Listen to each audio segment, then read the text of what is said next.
오늘 아침 관세 협상 타결 소식이 있었습니다. 정부 협상단과 아울러 삼성의 이재용 회장, 현대자동차 정의선 회장 등 민간 외교관들의 노고가 컸을 것으로 생각합니다. 한미 FTA가 15% 관세율로 합의가 됐다는 점은 일본이나 EU와 동일한 차원에서 관세율을 부담되기 때문에 적절한 수준이라고 생각은 합니다. 다만 몇 가지 짚어야 될 부분은 있는 것 같습니다. 그동안 미국과 FTA를 통해서 우리나라는 자동차는 관세율이 제로였습니다. 일본은 2%를 적용받고 있었습니다. 동일하게 15%의 관세율이 적용되면 상대적으로 일본 차의 경쟁력이 더 커지는 점이 우려가 됩니다. 사실상 우리 자동차에 손해가 발생하지 않을까 걱정이 됩니다. 그리고 협상 시한에 쫓겨서 많은 양보를 했다는 느낌이 있습니다. 3,500억 불 규모의 대미 투자, 그리고 LNG 등 에너지 구매에 1,000억 불 해서 4,500억 달러의 대미 투자와 구매가 필요한 상황인데 우리 외환 보유고보다 많은 액수의 과도한 금액이 아닐까 이런 생각이 듭니다. 또 한편으로는 정부의 얘기에 의하면 쌀, 쇠고기를 비롯한 농축산물에 대한 추가 개방은 없다라고 발표를 했습니다만은 트럼프 대통령의 메시지에 보면은 오픈 투 트레이드 해서 에그리컬처가 포함이 되어 있는데 관세가 제로라는 표현까지 들어 있습니다. 쌀, 쇠고기 등 농축산물 추가 개방이 없다면 대단히 환영할 수 있는 일입니다만은 쌀, 쇠고기 이외에 혹시 다른 곡물이나 과일류에 대한 수입이 대폭 확대되는 것인지 아니면 미국의 트럼프 대통령의 단순한 정치적 수사인지에 대한 부분도 정부에서 명확히 밝혀주시기를 기대합니다. 3,500억 불 규모 자체에 대한 부분도 일본이나 EU의 GDP 규모에 대비해서 생각하면 우리나라의 GDP 규모 대비했을 때 상대적으로 높은 비율의 대미 투자가 있어야 된다는 점은 우리 국민 경제가 부담해야 될 비용으로 판단됩니다. 앞으로 이 부분에 대해서 우리 기업들의 적절한 지원이 필요하지 않을까 생각을 합니다. 마지막으로 좀 걱정스러운 점은 관세 협상이 타결이 되었다고 아침에 발표가 되었는데 2주 뒤에 이재명 대통령이 미국에 가서 트럼프 대통령과 정상회담을 하면서 최종 합의문이 발표된다고 되어 있습니다. 이 부분이 무슨 의미인지 국민들이 이해하기가 조금 어렵습니다. 혹시 이재명 대통령의 정상회담을 우리가 얻기 위해서 관세 협상에서 부담을 많이 하게 된 것인지 아니면 다른 외교, 안보, 국방 차원의 다른 이슈가 아직 국민에게 알려지지 않은 이슈가 혹시 남아있는 것인지 이 부분에 대해서 정부에서 좀 국민들께 소상히 밝혀주시는 게 좀 필요하다는 생각이 듭니다.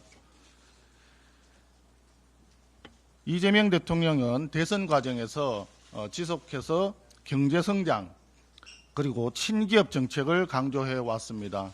하지만 집권 이후에 국정 운영 내용을 보면 기업하기 좋은 나라를 만드는 것이 아니라 기업을 내쫓기 좋은 나라를 만들고 있습니다. 기업 해체법이라 할 수 있는 상법 개정뿐 아니라 불법 파업 조장법이라 할 수 있는 노조법 개정, 거기에다가 이제는 법인세 인상 등 증세를 추진하겠다고 합니다. 어제 이재명 대통령이 경제형벌 합리화 TF 구성을 지시했습니다. 배임죄 남용에 대한 개선 필요성을 언급했는데 우선 이 부분에 대한 인식 전환에 대해서는 환영합니다. 그러나 기본적으로 더불어민주당에서 반성해야 될 부분이 있습니다. 우리 국민의힘에서 제안하는 내용은 이렇습니다. 경제형벌 합리화 TF 가동에 발맞추어서 입법 균형 차원에서 더불어민주당이 8월 4일 강행하기로 예고되어 있는 노란봉투법과 상법 개정안 처리를 중단하시고 여야가 참여하는 협의기구를 즉각 구성해서 심도 있는 논의에 들어갈 것을 제안합니다. 입법에서 중요한 것은 속도가 아니라 내용입니다. 국민 경제와 민생에 미치는 영향이 대단히 심대할 수 있는 입법에 대해서는 책임이 중요하기 때문에 속도 조절이 중요하다고 생각합니다.